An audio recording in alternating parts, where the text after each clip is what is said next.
My stepdaughter's boyfriend thinks he can strong-arm me into signing an agreement to watch his kid, so I told them to get lost, and now they're begging me to start taking care of him again because they can't afford a sitter.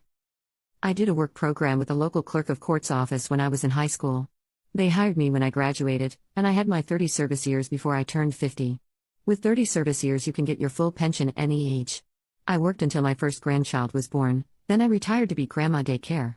I have 5 grandkids, 8M from my stepson, 7M from my son 5F, and 18-month M from my daughter.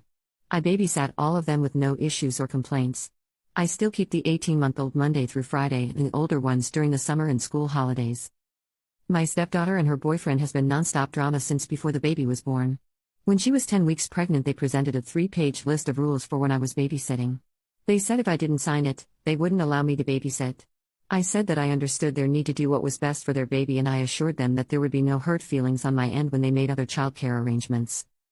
Some of the rules were almost understandable but most were downright ridiculous, and none of it was going to work for me. I don't remember them all but some examples are, I can't take the baby anywhere without their permission, I can't watch more than one additional child while babysitting, I can't cook, I had to provide the full name, job and address of any potential visitors ahead of time for their approval of the person being around their child. They have to know anytime I have a guest over and know who it is and how long they stay. My 9-year-old cat would have to be kept out of rooms where the baby would be, even when the baby wasn't there. I couldn't get another pet without their agreement. When she was 7 months along they came back with revised rules in an attempt to compromise.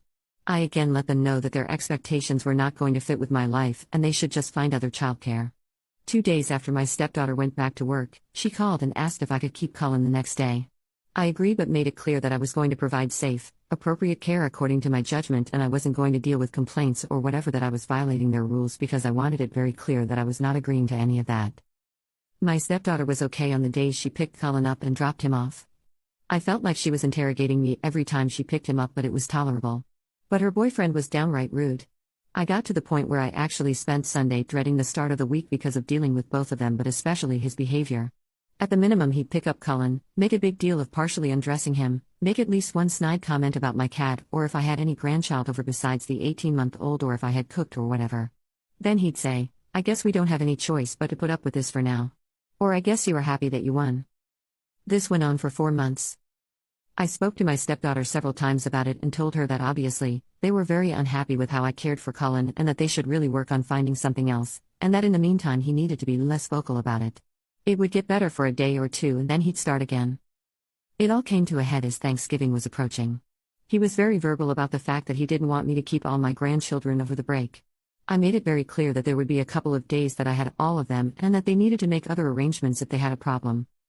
They didn't make other arrangements and when he picked Cullen up on the first day that I had all my grands, he was very rude and although nothing happened, everyone was happy, clean, fed, had a great day he said, to Cullen, that he was sorry that they had no choice except to leave him in an unsafe situation to be neglected.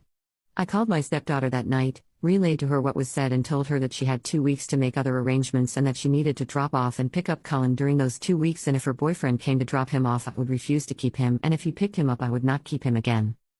So things were better only dealing with her. At some point, she asked me if I would keep him until January because they found someone but he couldn't start until then. I agreed. She picked Cullen up and dropped him off, everything was fine. New Year's Day several people sent me a screenshot of a post her boyfriend made on social media about how thankful he was that they were finally able to leave Cullen without worrying about his safety or him being neglected. He didn't outright name me or accuse me of anything specific but anyone who knows us, knows I was keeping him and the post implied plenty.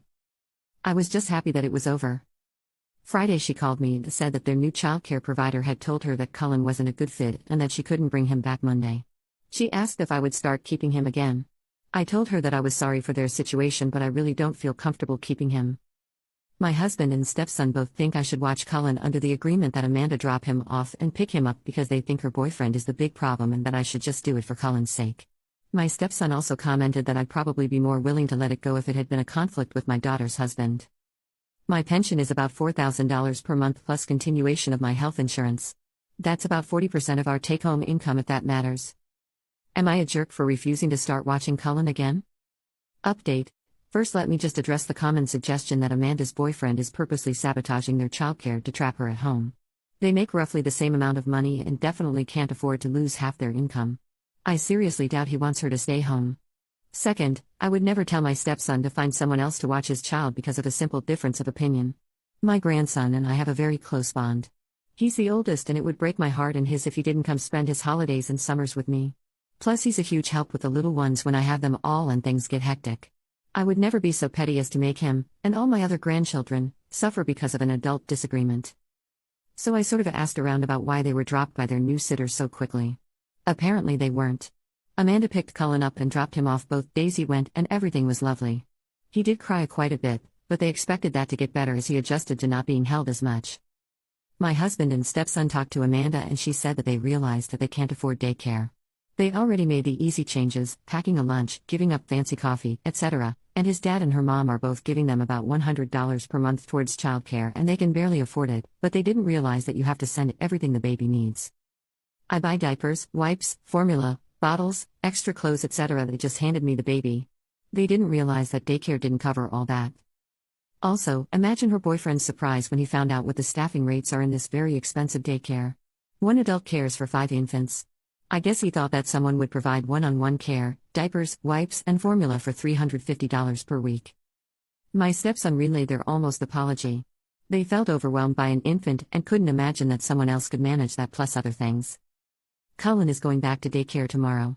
Cullen's dad is selling his dirt bike and Amanda is selling some designer clothes, handbags, and shoes to cover the cost. It'll get easier for them in 6 months when he transfers to the 1-year-old class, which is a little cheaper.